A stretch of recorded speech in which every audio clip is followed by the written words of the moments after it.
Hello, everyone. We're back for the Monday Garrison. Today we have a special edition at GSC. For some of you, it might be familiar. For some of you, it might be very new. So we're going to start with the slide and check out what GSC is. GSC, aka Global Startup Center, when the GSC came up on our ecosystem, some of the old school generation of foreign entrepreneurs in Korea, they were like, oh, wasn't it in Yongsan? Where is it going to be, right? And then we have to check out what the Yongsan thing was, because so many people are not really familiar also about like where it's rooting from. So if I quickly check out, it was home of so many old school first generation foreign founders in Korea, such as Shuttle, Sozi, Higher Chance, Packative. These are all of my friends, but I just mentioned it because there must be a lot more startups, but I just wanted to pick up those ones that I know of. It started in 2016 in Yongsan, which was pretty good. It was home of so many founders who came into Korea, and then COVID hit, so they had to shut down their operation. And then they had to move like nomading, and many of those founders who were in Yongsan SGSC, those guys got pretty mature by the time when they were starting to shut down their operation. So they got their own office, and many of them are still surviving till this day. So what is GSC of today? GSC of today is solving the practical problems that many foreign founders are experiencing in modern days, especially visas. Whenever visa questions comes up in our community or whoever I know, I would recommend them GSC, because it's like the place where foreign founders can get consulted, get practical help from a designated consultants coming from the ministries and coming from different backgrounds. So visa is one thing, and another thing is programs. When I get to talk with other foreign founders, they often ask me, where can I apply for these programs? Where can I apply for different type of subsidy programs that is driven by the Korean government? Because many of the other Korean government programs are ran in Korean, and if you get to see the actual announcements, it's all in Korean, so it's very hard for you to access. But when you come to the GSC website, you can always see and check out and ask for one-on-one matchings or programs. Also find some information about different types of events as well. So program is one other thing. Definitely they have a co-working space. If you're a foreigner and founder who wants to relocate in South Korea or who wants to expand to South Korea, GSC is definitely a place where you can drop by, get to know people, spend some time, and also do some work over here. Even when you're on business trip, you can totally check it out. Another good news that I heard about is that KSGC is going to jointly operate in GSC, so that old days you always had to go all the way down to Pangyo, but here we are in GSC, middle of Gangnam at Yeoksam area, so it will be much more convenient. Another thing about GSC is that it's also, because of its unique character in our ecosystem, it is a delocation for so many delegation programs coming from all different sides of the world. I already launched like multiple programs with different delegations coming from Austria, Algeria, Taiwan, Japan, here and there. So even if you're planning for a delegation program, GSC could be definitely a location you should check out for. Why do we need GSC? So if you see the statistics, starting from 2020, number of newly registered business in South Korea has gradually declined by 8 to 9% by year. So it started from 1.48 million in 2020 when we had the COVID hype, and then it just never bounced back, and now we're at 1.18. But in comparison, if you look at the accumulated foreign founders number in South Korea, which is in the standard of DA4 visa, we already have a steadily increasing number, but this is only limited to DA4. But if we start to count in F2 or F4 visa, which will be the foreign resident visas, PR visas, or diaspora visas, it could be a very different type of businesses. Those are already operating in South Korea. And now also we have to look on the foreign resident population growth by numbers. It had its peak on 2019, 2.52 million, and then we had COVID. Once again, we bounced back a bit onto the historical high of 2.6 million. And already our pure Korean population number has started to decline, which means we need to provide opportunities for foreign talents to be hired or also to start their entrepreneurial journey in South Korea. And also, if you look into other numbers, South Korea's foreign students' job secure rate comparing to Japan, we only have like 8% of foreign students who are able to get a job after their graduation in South Korea. But when we get to look at Japan, they have 44.3% of employment rate of the students who graduated from Japanese universities as foreigners, which means in South Korea, even for foreigners, we don't really have an opportunity to get a job that easily. So a lot of their opportunities may lie in the entrepreneurship. And last but not least, unicorn founders' country of birth in US. We always pick up United States as one of the leading startup ecosystem where all the innovation has started from. And yes, if we look at one of their strengths, it's about the diversity that lies in their talents and also their ability to vacuum all the great talents coming around the world. So if we see the non-US born founded unicorns, we have 44% of them, and we have 56% of the US born founded unicorns. And if you look at the top 5 countries for non-US born founders, it's coming from India, Israel, Canada, UK, and China. So as a country, South Korea, which is located in a very strategic position on the geographical location, I think we do have also a great advantage of attracting such talents to build their next unicorn in South Korea. And only the hurdles that we have is probably the visa issues. So if you come to GSC, we'll check out and we'll figure out what your visa issues might be as an entrepreneur, and maybe you could start your next unicorn journey in South Korea. So to globalize one ecosystem, diversity is inevitable. Today we're going to run with the head of GSC, one of my favorite in the ecosystem, Dur. Please welcome Durs to the table. All right. So Dur, please introduce us yourself. So my name is Dur Young-Ilan, and Dur is put intentionally because my Dur is stop thinking, start doing thing. Because I have been former entrepreneur and investor as well. So I was like a kind of living in jungle. So while living in a life of the like investor and startup founder, I found, what is the something bigger cause than me? So I just wanted to contribute myself, dedicate myself some bigger project, which was TIPS. TIPS stands for Tech Incubator Program for Startups in Korea. And then while working for TIPS program, and I found maybe this program is not sustainable. Why? Because the founders of the TIPS, most of them are Korean citizens.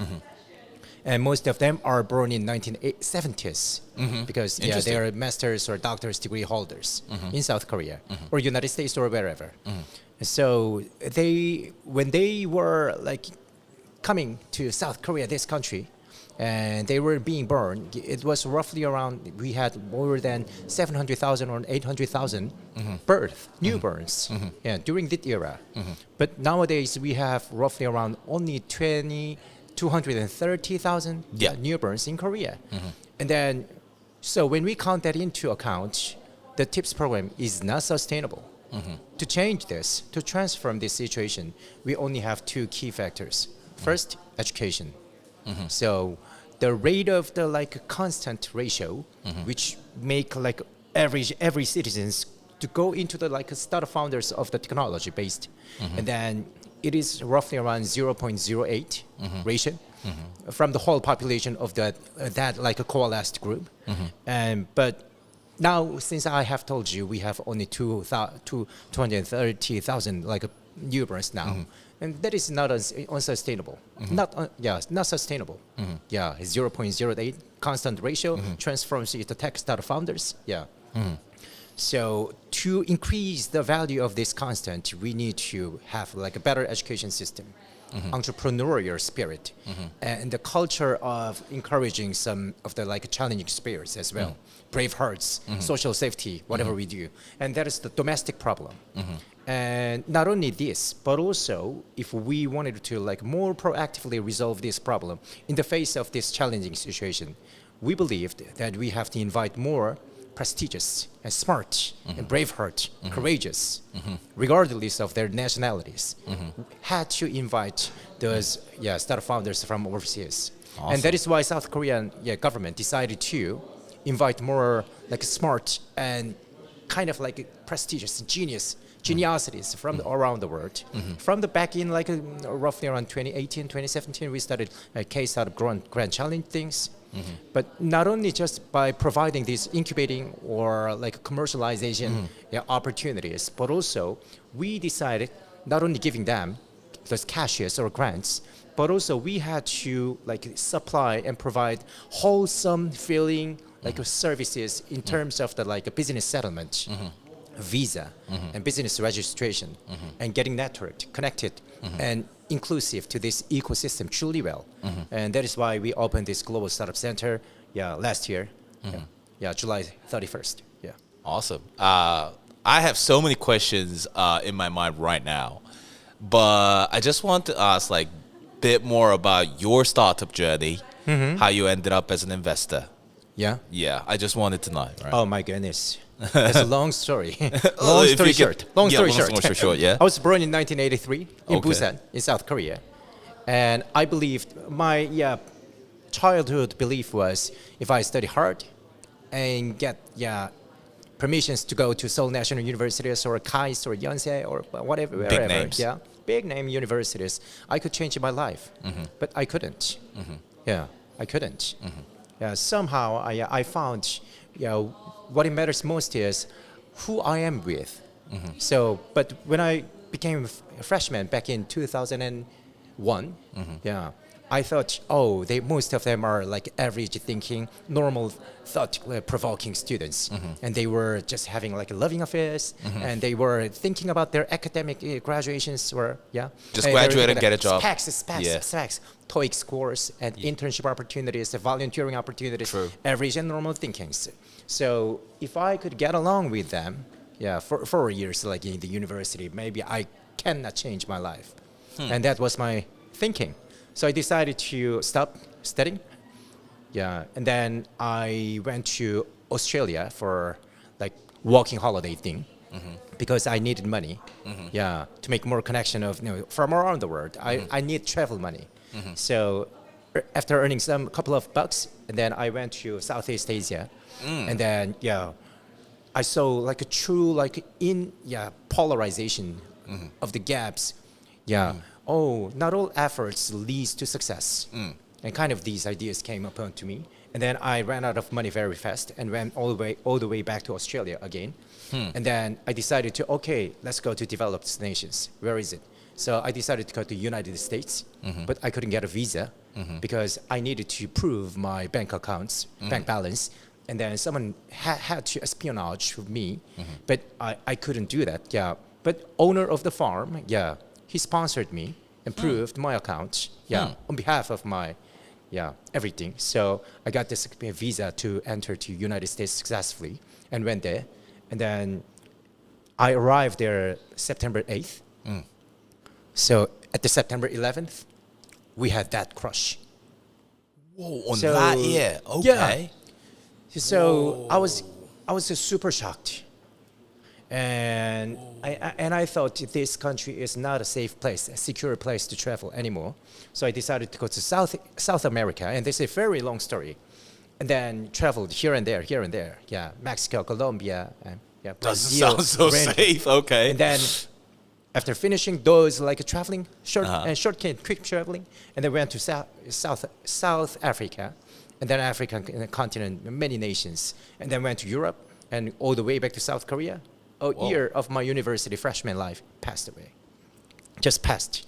All that thing in 1 year. All that thing, 1 year, And then, back in South Korea in 2002, it was more exhilarating opportunity, For sure. Yeah, For sure. Korea-Japan World Cup. Yeah. So I decided to, not going back to school, I decided to do the volunteering for Busan City and Ulsan City and Gwangju City. So I became like English translating volunteer. I see. Yeah, for those like stadiums. Yeah. It was truly exciting, you man. Wow. Yeah, one of the top-notch player back at that time was like Ronaldo. Yeah. Ronaldo. I saw him in the face. Within 2 meters away. Awesome. He was getting off the bus, and I was about to waiting for him. Those Brazilian sports team. Yeah. Whoa. And that was true shock. Wow. A species is different. True. Gorillas. Humanified gorillas. Yeah. Yeah. True. Their real presence is here. So the possibility is infinite. Uh-huh. Yeah. So that was my idea. So and after doing those volunteerisms, I decided to go back to, maybe half decided to go back to university. But at half, my mind was boggling away. So I decided to challenge more to myself. So I applied for Marine Special Corps, and then I went there. So I was there, Republic of Korea Marine Corps and Special Agent, and then I was there. And after discharging my military service 2 years and a month later, and I was kind of like a weird boy, compared to my friends. And most of them were focused on studying more, getting more specs, TOEIC scores, internship, volunteerism, and their accumulated specs, compounded growth of their some of their 4 or 5 years later, maybe they could go to Samsung, Hyundai, LG, and for me, I barely thought about those kind of futures. I just wanted to be more independent and more free, and I missed my. I cannot say this. Okay. Yeah. Yeah. Okay. Kind of these things just happened. So, and I have studied, kept studying, and on half I just traveled a lot of worlds again and again, making more friends. Yeah. And then after graduating, I started working for IBM Korea, International Business Machine, because I was very fascinated with their computer, supercomputer. IBM's supercomputer, they beat it chess champions. Yeah. And they beat it with a natural language in the Jeopardy program. Yeah. In the United States. With a natural language, they competed and beat it. Some champions. Yeah. Whoa. Even before 2008. So I graduated IBM, university back in 2000, and I decided to work for them. And I luckily got an opportunity to work for them. So, but I was not I was not a nice suit for them because it's huge company. True. Strict. It is run under system. True. And I am not any kind of those fits. You're like already established companies. So I decided to quit. And so I did some small merchants, small sales in the Myeongdong area. Yeah, and then I took some photographs to the Japanese tourists because there were a lot of Japanese tourists in South Korea back in 2009. Whoa. Yeah, currency ratio, it was 1,500 to Whoa. It is now 900. Yeah. And back at that time, it was 1,500. So many Japanese tourists. So I wanted to take that advantage, leverage that opportunity to earn some money from the Japanese tourists.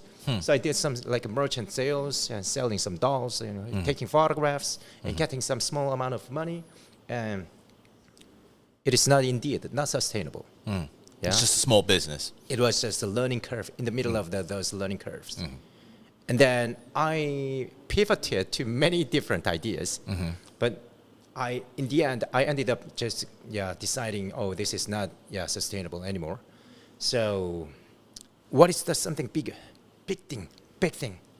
So I decided to, all of a sudden, it is already also one of the long stories to be short.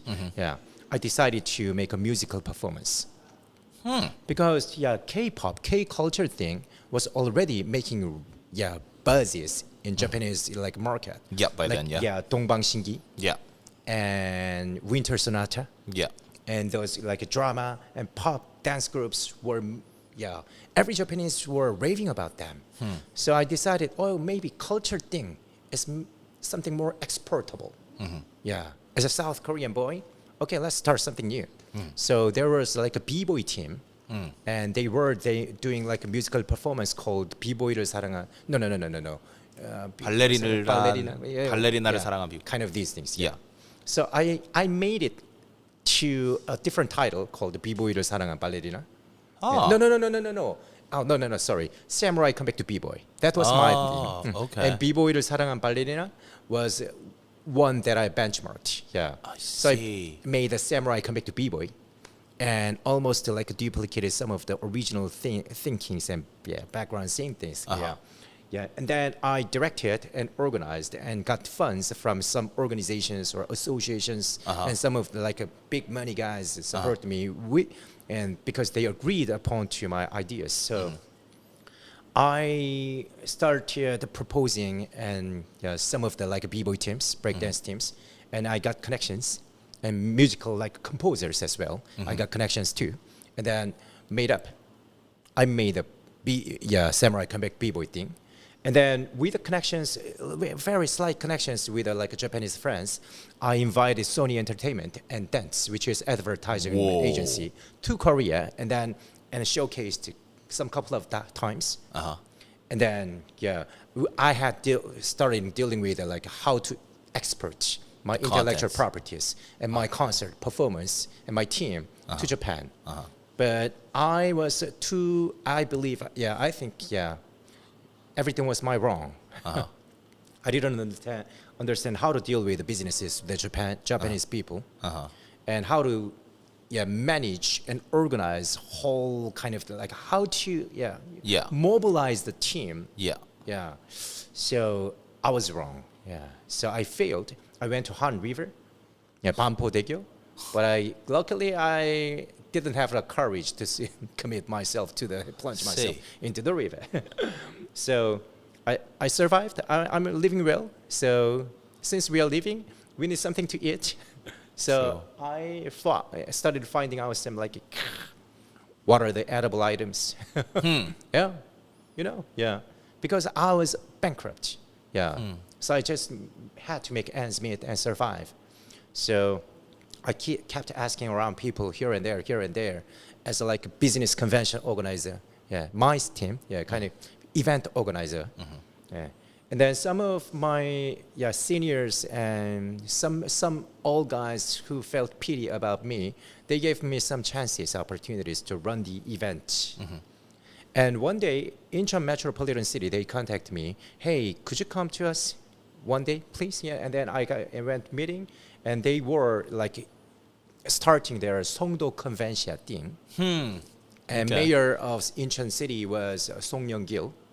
And they were looking for some guy who have experience in organizing these kind of like large events, and who understands about the musics and lights and scenarios. Scenario, everything.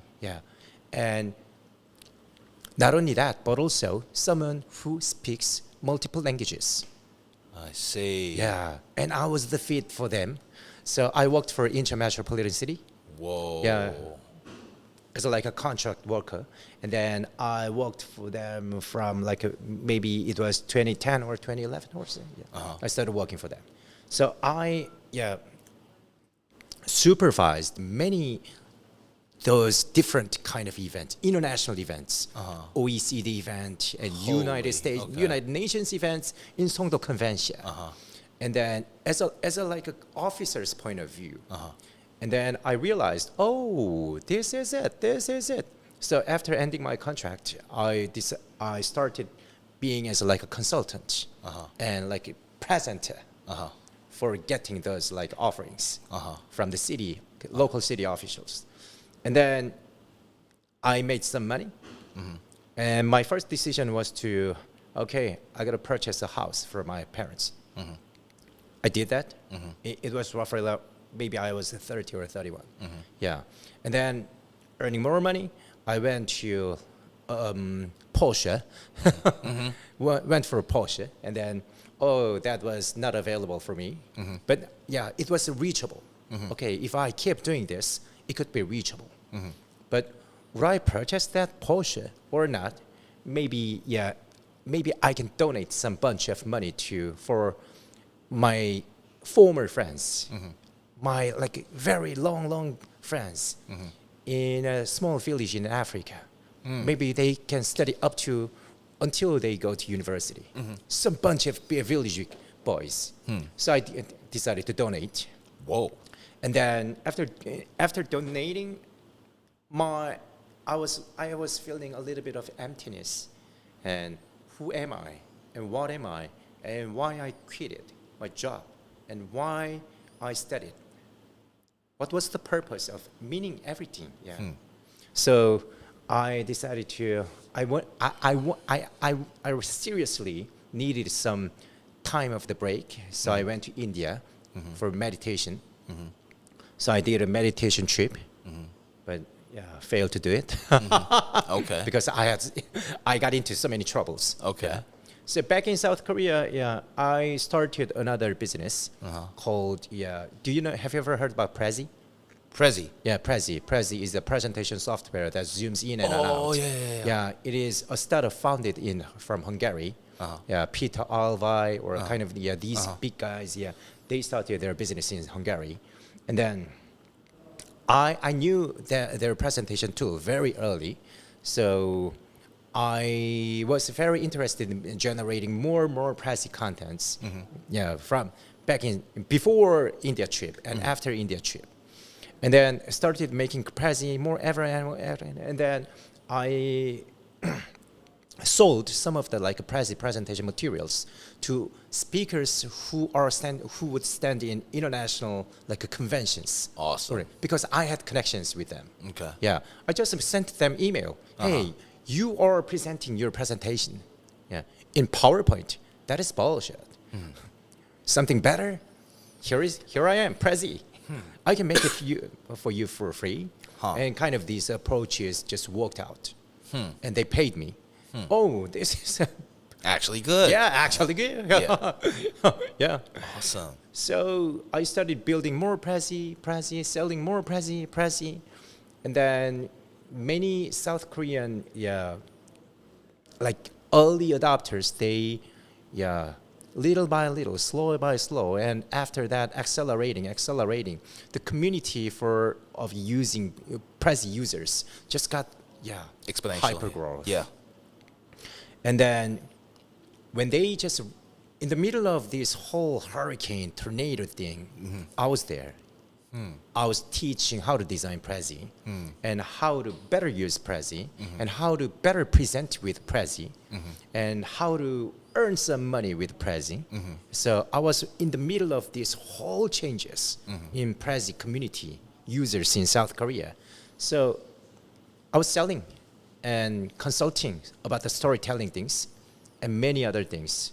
And it was like 2012 presidential election. Yeah. 2012. Yeah. That was my first election. I All remember. three candidates came to me Huh. to design the Prezi. 박근혜, 문재인, 안철수. Oh shit. Okay. Without noticing that they were asking that to the same guy. Okay. So with a different style of the designers, I did that, all the projects. And Okay. and that just made some noise in this industry. So after that, some presidents in the Samsung corporations, Samsung Everland, and Samsung Engineering, and they are supposed to delivering some of the lectures for their new hires.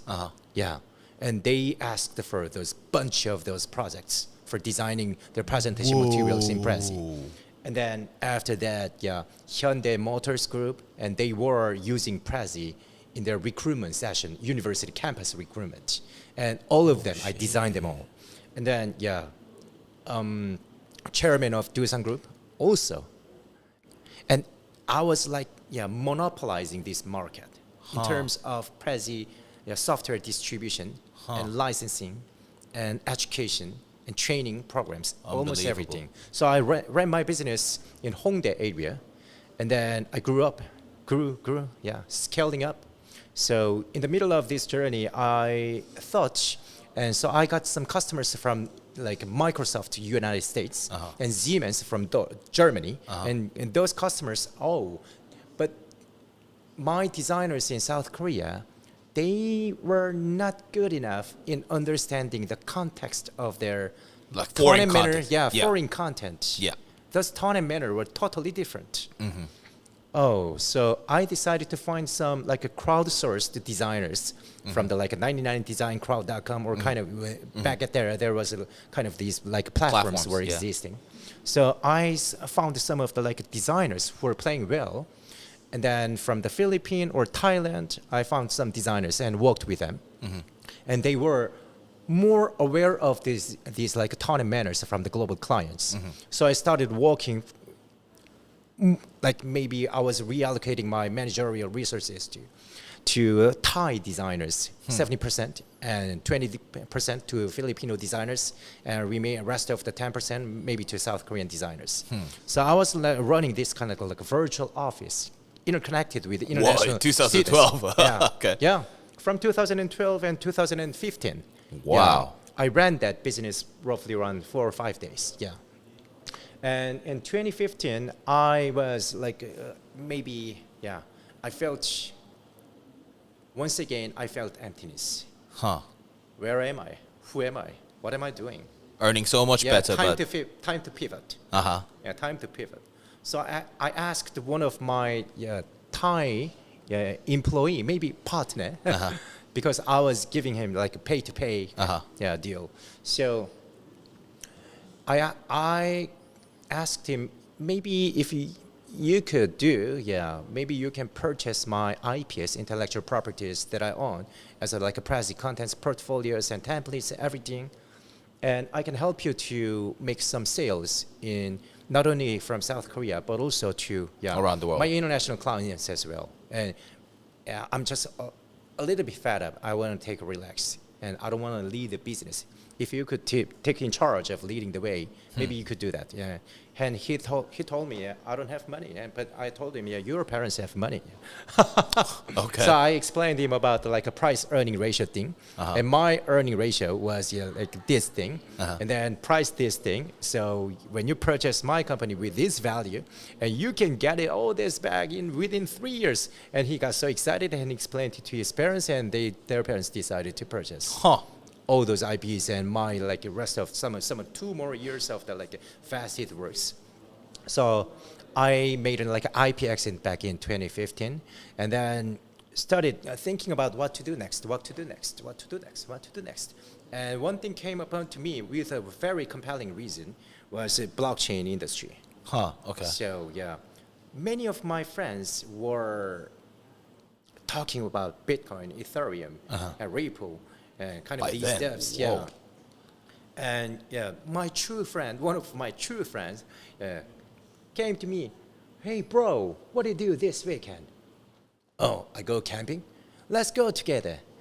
And then I didn't invite him into my campsite, but he was just constantly telling me, bro, you need to purchase some Ethereum, Bitcoin. And he also was like a former founder.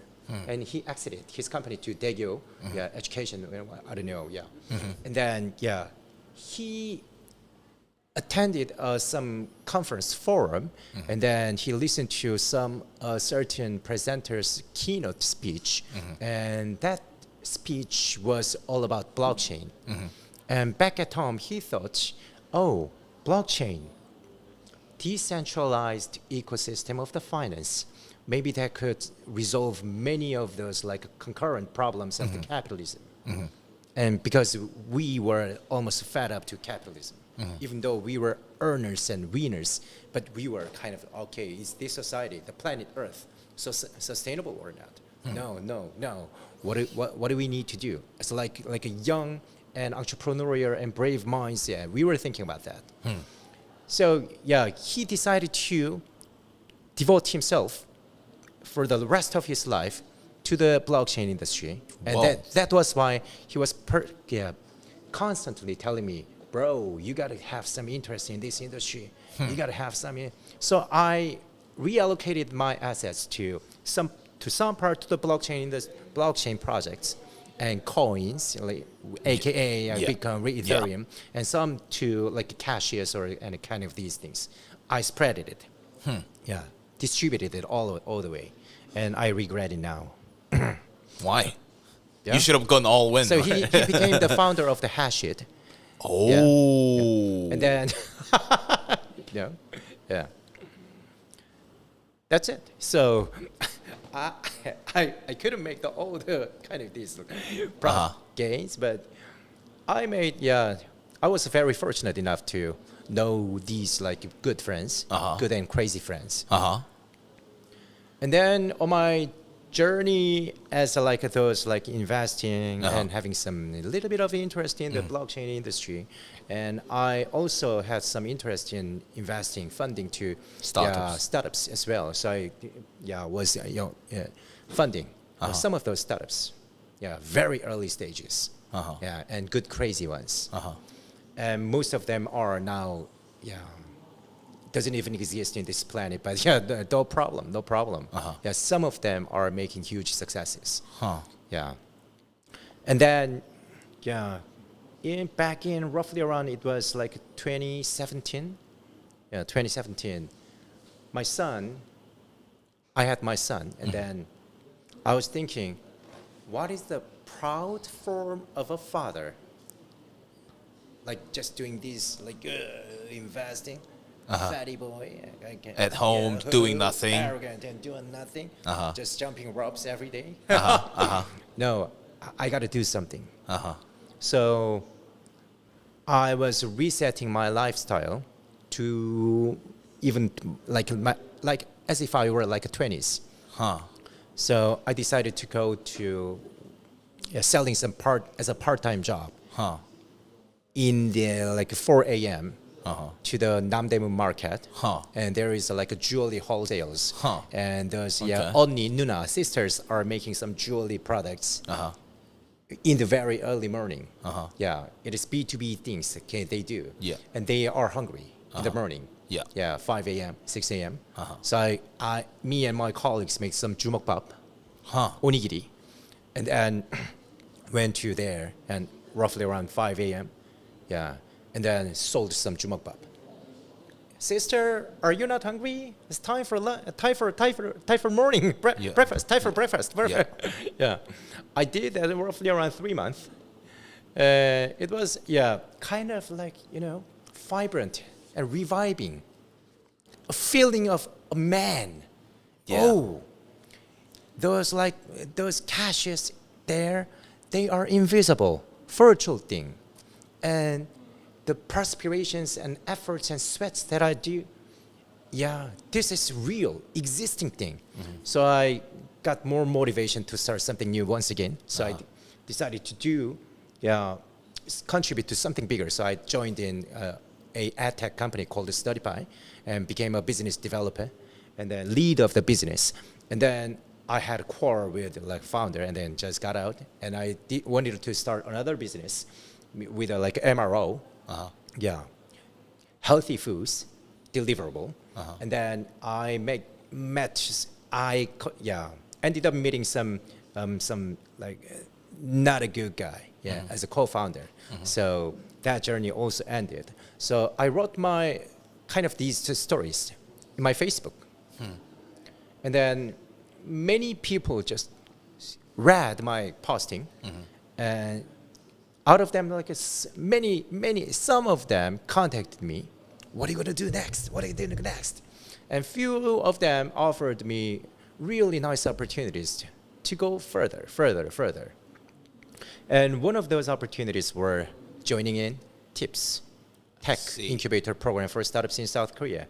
And when I first got the offer, and I searched it through did my own research, and I thought, there's this government thing. I haven't, in my life, never ever installed a HWP editing program in my laptop. Yes. I cannot do this. That was my decision. But a person that reached out to me and told me, hey, you're an idiot. you are idiot. This is something big, more than yourself. Do your research more. So I did my research once again. So I just had like these calculations of those like tips startups compounded their combined value back in 2019. So I came upon a huge number. Wow, is this possible? Oh, and with these like startup founders, tech startup founders in this community, wow, if I could do something for them, maybe there could be some proper and measure of the answer that I've been looking for. So I decided to work for here temporarily for 6 months. If I didn't like it, I decided I wanted to quit. But after 6 months, I found this very fascinating. So now more than 6 years. Wow. Yeah. So the combined valuation of these tips startups, now we have supported more than 3,800 startups, and out of them, roughly around 30 went public, and roughly around 90 exited through M&A. The combined valuation of these startups are now, as of today, around like $109 billion. Whoa. Yeah. Whoa. To run this country, South Korea, social welfare, education, national defense, to do everything, we need roughly around $650 billion. Yeah, and 1/6 of the value has been created out of nowhere, even though those startups like a post-value evaluation doesn't directly contribute to the like a GDP or kind of these things. But it is indeed meaningful. So I wanted to keep more my eyes on those startup founders under the tips portfolio, and I just my decision. It is my decision to look for ways how I can help them, how to accelerate them. So to make my comments ends. Yeah, on my journey of running this tips program, I found, as I have told you, this is not sustainable because of the demographic challenge that we are facing in South Korea. So that is why I decided to have this like double position as a GSC executive director at the Tips Town and at GSC, Global Startup Center, to make all these innovations sustainable. So I think that was the longest long story short that I've ever heard, but it was worth it, totally worth it. No, not at all, because this is something that you must listen to understand who Doer is and the philosophy behind, because it's not just about space. Like, space is pretty vague. Like, no matter what kind of name we attached on it, it's all about the people who are within. And if you come to Yeoksam GSC, he is the guy that you will always meet. You will cross by. So I think it's totally worth listening to it. That's why I never stop. Talking about tips, I get so many questions and inquiries from foreign founders. What is TIPS? TIPS is so well known in Korea. What should we do to apply? And as you mentioned as well, TIPS is not an easy program that foreigners can have an access to. We have very small amount of successors. What are the reasons that's limiting foreign founders to fail from TIPS? And what are your tips on getting a TIPS for foreign founders? Tips for getting a TIPS for foreign founders. Yes. Just be good and nice and crazy founders. Good and crazy founders. That's all. So you don't need like Korean. Yeah. You have to register your company in South Korea, and the founder's nationalities doesn't matter. So, for example, like Dominic, founder of the Packetive, he also got the TIPS as an Austria nationality. But you have to register your company well enough here. And the second thing is maybe you have to actively find your networks in South Korea, because investors are very picky and choosy. And most of those early stage startup investors, they're not able to speak English. True. Yeah, and that's the hurdle. And not your technology, not your passion, not your courage, not your talents or competence. Because you have to go through the TIPS we have to go through with these like difficulties of hurdles of those like networks and connection. But and GSA is here for you in the end, finally, because we are here to help you out in the face of these kind of like difficulties, you know? Yeah. Because, yeah, we are here to provide you more networking opportunities. And we are here to vouch for you. If you're nice and good and crazy founders, and I can just directly go to some of those investors, hey, please Have a meet chat. this guy. Please listen to his or her story for 3 minutes, 5 minutes, please, please, please. And yeah, that's the kind of these opportunities that I can give for you. Yeah. Then Yeah. my other question is that I mean, as a executive director of Tipstown and also GSC, you must see a lot of different founders in a lot of different sectors, and you'll see in the tips programs, these are too common. Like we're looking for these kind of unique sectors. Like not everyone can be the applicant for tips, right? Because it has to be a tech entrepreneurs. So that's a baseline. Then what are the unique sectors that that South Korean ecosystem might have an appetite in your personal point of view? And what are the most commonly shown startups that people are starting to get bored about? Just from the like statistics, of the like selected startups from tips program, roughly around 30% are bio and healthcare technology background, and then roughly around 40% is IoT. Yeah. Including AI? Internet of Things, Internet of Things, and then they include like a big data things and AI, kind of like a software SaaS, programs, and roughly around like a remaining like a 30 to 20% are there like a new materials or like some technology based upon like a quantums, kind That's of these unique. like a huge variety of areas we are covering, and there are some of the like startups, tech startups that we have supported, and when you just view them from the viewpoint of, what the kind of like technologies are hidden in their engine or so. For example, like a Brandy, there is a startup called Brandy, women's fashion mall. Hey, women's fashion mall can get tips. Yeah. Indeed, we can. If we have very meticulous ideas in analyzing women's taste and their bodily and kind of like these things, if we could successfully do that and make some huge amount of the data faster than anyone else, and then make some meaningful insight which has been unexpected from the industry leaders or professors or academias, if we could make that technology and then make that transfer into some earnable items, money generating items. If we have that vision and going forward get some ideas, we can still apply for tips. And the thing is, you have to armed with yourself. You have to, like, I'm going to make huge money, like business plan. And then Solid. next is, I have much more experience, better than others, in terms of this technology, niche technology, patents or intellectual properties and whatever. I understand this technology. And I am the guy who can make this technology into the money. If you are armed with these kind of like basic thinkings, and you ask for some of the connections and introductions to the warm introductions to tips affiliated licensed investors, and then I can introduce them for you. If you are armed with them. Okay.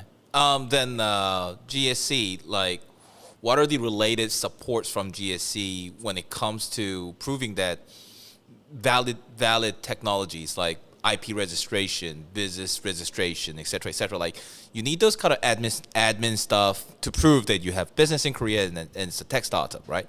So does GSC also support like matching with IP attorneys, admins to set up business, et cetera? Yeah, but we basically have these like life-saving things, like life running smooth. As you have mentioned, we are introducing those like patent attorneys or whoever, like how to apply for like a bank accounts, how to open the bank account and register in your companies. And these are like a basic settlement things. And beyond that, we are trying to support from this year, about how to write proper manner of the business plan in South Korean languages. It is like a huge fraction for like foreign startup founders. For sure. To get into the like Including HWP? Including HWP. Course in GSC? We are gonna open Yeah, Awesome. and we are going to, because our focus today, this year, is about the scale up. So we opened here from like July 31st last year, and until now it has been experimental. Now we are like approaching to a year's anniversary after opening this global startup center, and then after a year, what is our assignment? What should be our top priorities in terms of supporting international startup founders? So we have discovered some massive potential opportunities in the market. Wow, 2.6 million population living in South Korea. And out of them, roughly around 250K international students residing in South Korea. Obvious, yes. And why are they all going back to their home? Please stay here. It is not just the thing about of getting jobs of Samsung, Hyundai, LG, but you also can pursue your own dreams in South Korea because we are supporting you, here to support you. That is my voice, not official voice from South Korea government. But yeah. That is why we have discovered some potential opportunities. Okay, so we selected some of them, and we know who are real players, and now it is time to help them to scale up. Following the former success stories like Dominic Daninga, even though he's struggling really hard at this moment, at his Series A, pre-A stage. Oh, that's tough time. He is spending tough time. But even to the degree of his level, international startup founders should pursue there. Exactly. We can help them. There are a lot of fractions. But some of those fractions could be very clearly resolved by the support of the Global Startup Center members. Okay. Then as a closing question, really last question, so yes, there are a lot of supports, and I believe there must be a lot more programs in plan. What are the unique plans that you have in mind, and what are the goals and visions for 2026 GSC? You know, in like maybe long-term visions, or something that can be, I would say, quantitative, right? Like we want to make 5 Series A startups that's foreign founded, or like any ambitions is also fine. Just closure meant, I would say. At least 10 startup founders supported by tips. Whoa. At most, maybe, it could be like a 30 or 50 startup founders. Rooting for that. Supported by tips. Be our community. We are here to help you. Any other programs that you guys have in plan? Other programs, I'm going to talk about that with Rizzo. Okay. I'm vouching for him. All right. Thank you, Doer, for squeezing out such a busy time for today. We'll see you next week. Next week, we're going to have some fun time exploring the international ecosystem, and very unique one, probably Latin America, on next Monday. See you next time. Thank you, Doers, again. Thank you, community. See you guys.